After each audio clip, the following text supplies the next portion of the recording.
You mentioned Belichick's media career, which I think has surprised all of us with the number of different outlets that he has for whatever it is he's going to say. I think he's doing too much.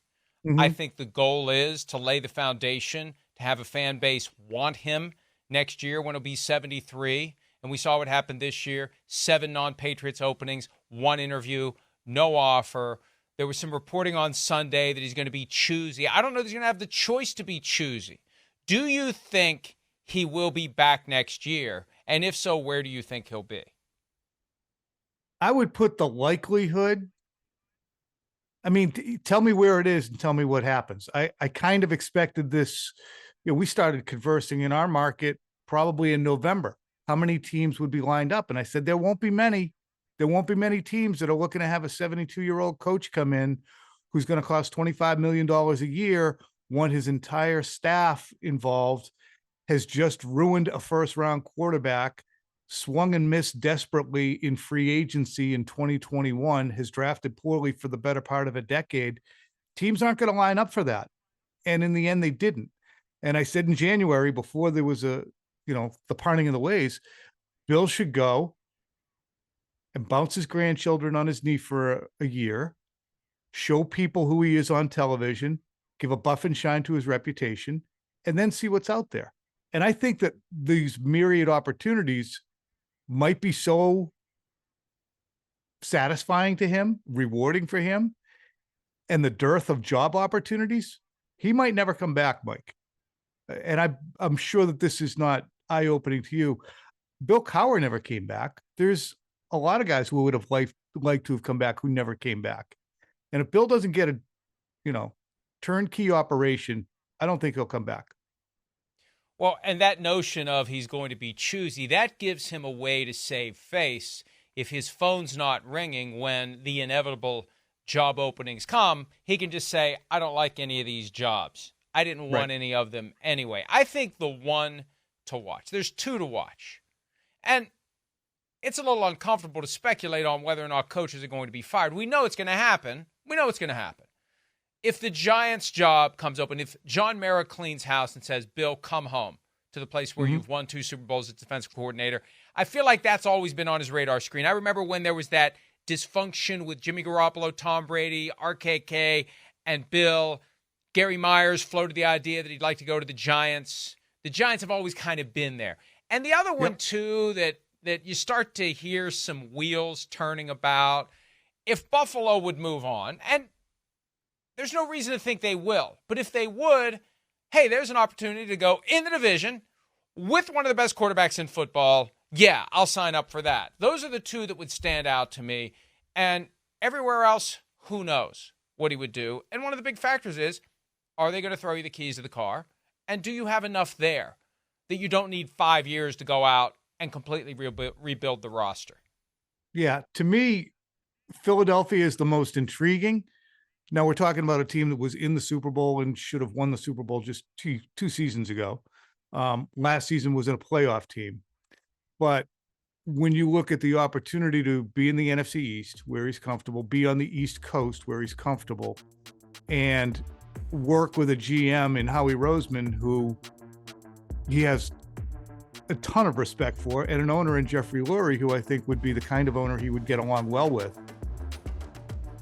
Not wishing ill to Nick Sirianni, not wishing ill to legions of Eagles fans who would say, well, if he gets hired, that means we miss the playoffs, because that has to be what would happen. But I would think that would probably be the most comfortable landing spot for him in terms of a franchise. If you said, where would be the best spot for Bill to go? I would guess Philadelphia.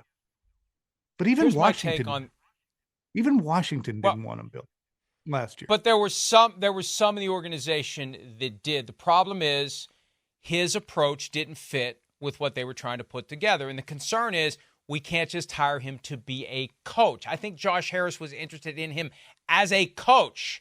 But the concern is you can't just hire him as a coach because Adam Peters is running the show. Well, when Adam Peters wants to take receiver from Colorado State in round 4 and Bill rolls his eyes or grunts or harumphs, Adam Peters is like, maybe I shouldn't take that guy because I eventually surrender him to the coach. And if the coach doesn't like him, coach might not develop him.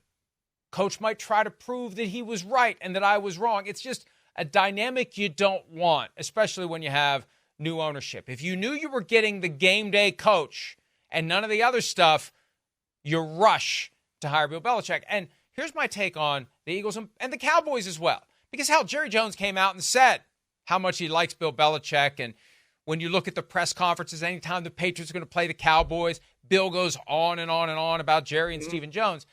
I think if those teams were going to do it, they just would have done it. You're not going to, you wait a year, there's no guarantee you're going to have a clear shot at the guy. You got a clear shot at the guy. And both teams had reason to do it. Mm-hmm. Both teams got embarrassed in the first round of the playoffs with teams that had higher expectations. So I'm looking at it, I'm saying, I can understand why Jerry would talk about it because, hey, talk about my team no matter what. Oh, you want to talk about Bill Belichick? Fine, as long as you're talking about my team. I don't care. And I think the Eagles quietly, far more quietly than the Cowboys, considered it. And I don't think they decided we're not going to do it this year. And I don't know anything to support this. I'm just applying common sense here. I think it was a speak now or forever hold your peace moment. If we're ever going to hire him, we're doing it now.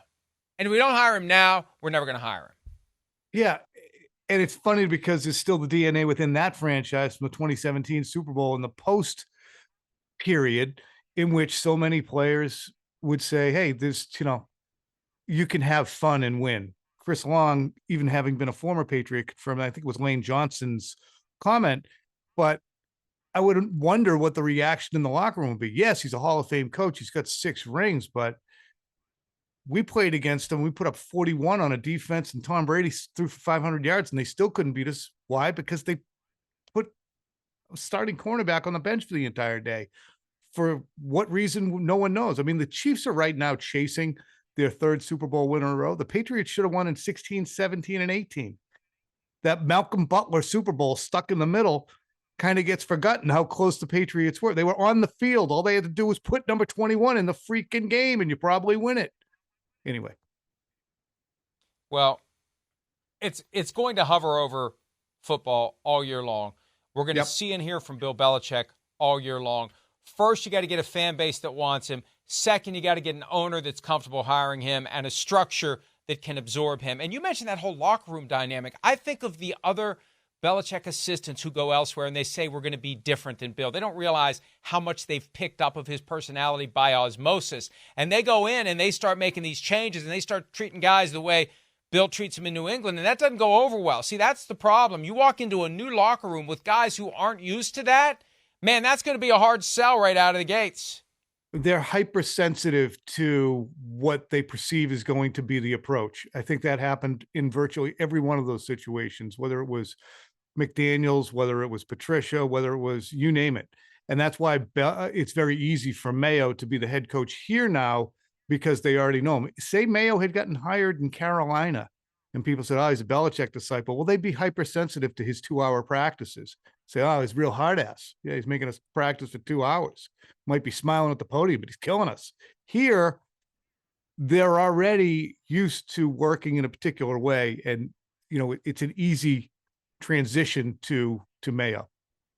That is such an excellent point. And I can't think of a better way to put this, but you almost need to have a locker room full of players that are already beaten down the way Bill would beat them down, right? And this feels like a breeze. Hey, here comes a Belichick disciple, but he's not constantly harping on us and dropping F-bombs and why didn't you do that and why all the stuff that causes the pins and needles approach. Where else in the NFL is there a team where you could just plug in Bill Belichick and it would be a relief to be dealing with him in comparison to what they've already endured? I think that makes it even harder to sell Bill Belichick. You have to have a team that is ready to be beaten down, a locker room that is ready to be beaten down. In this day and age, I don't think there are many locker rooms out there where the players are collectively so intent on winning that they're ready to be beaten down the way he beat down Patriots players mentally. But there's a functionality in an organization to the way Belichick does things that can be embraced as well. He has tapered off the beating down. He has tried to make himself more cuddly over the last few years, but eventually the nature of the losing When they're losing, it gets harder and harder and harder. And they did an awful lot of that in Bill's tenure here in the last few years. And so much of it was tied to the coaching staff and Bill's belief that what's the worst that can happen? I'm Bill Belichick. What's the worst that can happen? I know what I'm doing here. I'll hire Matt Patricia. I'll take care of the offensive line. We can plug and play a quarterback. It's not that big a deal. Brady was unbelievable, but it was Garoppolo. We could have done it. We did it with Castle. I mean, what's the big deal? And there became an overestimation of the brilliance of himself and the stupidity of everybody else. I think that was a big part of it. I remember sitting in this seat 2 years ago when it became abundantly clear Matt Patricia was going to call the offensive plays. If anybody else was doing this, we would be saying that coach has lost his mind. And Belichick got the benefit of the doubt because of all the Super Bowl rings. But I think that became the tipping point. That became the thing that so many fans would look at and say, time has come. And I think that becomes something that a new owner is going to have to process and understand and work through and get a real explanation from Bill Belichick, not just word salad or I know best, but almost contrition and acknowledgement that was one of the most colossal decisions that went awry that we've seen in the modern NFL. And I'm not exaggerating in saying that. That was as dumb of a move as we've seen any coach make. When you look at the postscript to the greatest resume, 23, 24-year run of a head coach, and say, well, how did it end? What happened there? Well, their offensive coordinator left. They had drafted a first-round quarterback, and they didn't have a plan in place to succeed the offensive coordinator. So they said, yeah, we'll do it. What's the worst that can happen? And it's so interesting, too, when you look back, Mike, at July of 2022 and the words that Bill Belichick was speaking about Mac Jones. He had an unbelievable rookie year, and he made a dramatic improvement in the offseason. Just talking about how good his 2022 season was going to be, as if kind of selling Mac himself on, look, you got this. We got this. We're going to be all right. Don't worry about it. You're brilliant. You do all the things we want. You're our coach on the field. And then once Mac started to lose faith when he would go to the sidelines and say, what am I supposed to do if this happens? And he wouldn't get an answer back. You started to lose a young player's confidence and faith.